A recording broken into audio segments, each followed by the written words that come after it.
Are you the greatest of all time?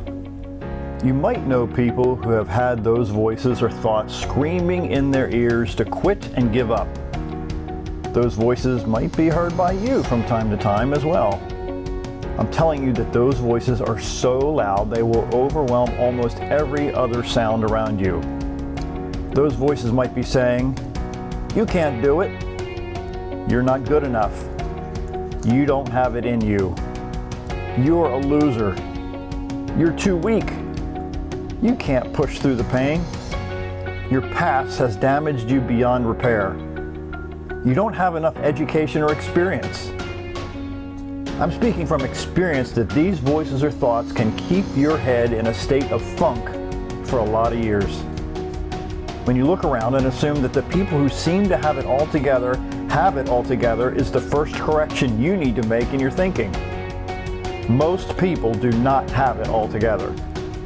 It's taken me a very long time to begin to callous my mind against certain situations and feelings of inadequacy.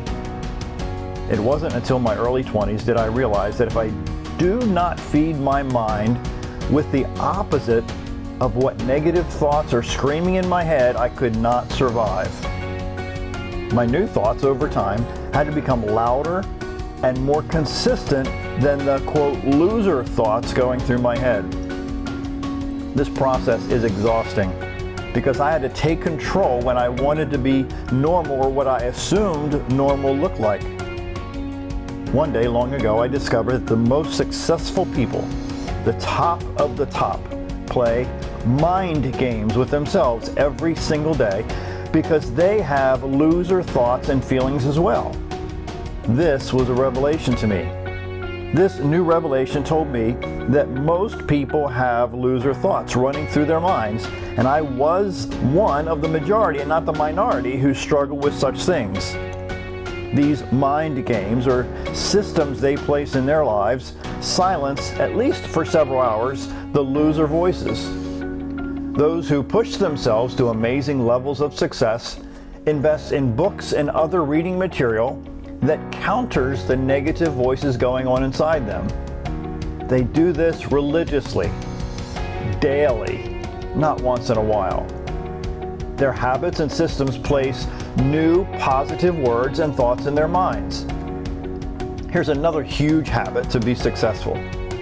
These successful people do not allow discouraging and self-sabotaging words to leave their mouth because their ears will hear those words and begin the process of sabotaging their efforts to become the best of the best. Let me repeat that.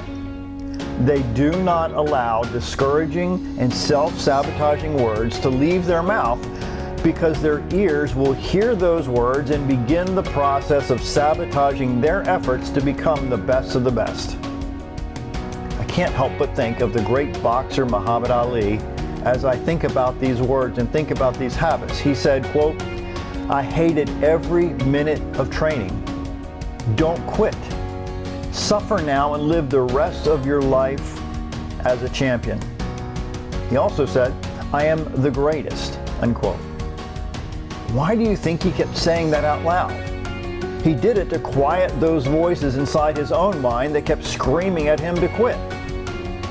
Every waking moment, if you're serious about reaching the top, it's going to suck. In fact, one military branch has this quote, "Embrace the suck."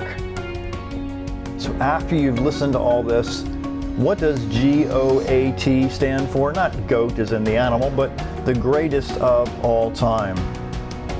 If you and I are going to be the greatest of all time, then both of us have to take control over the systems that we place in our lives to push us through the darkest days of our lives. I believe in you. My name's John Carver. Thanks for listening.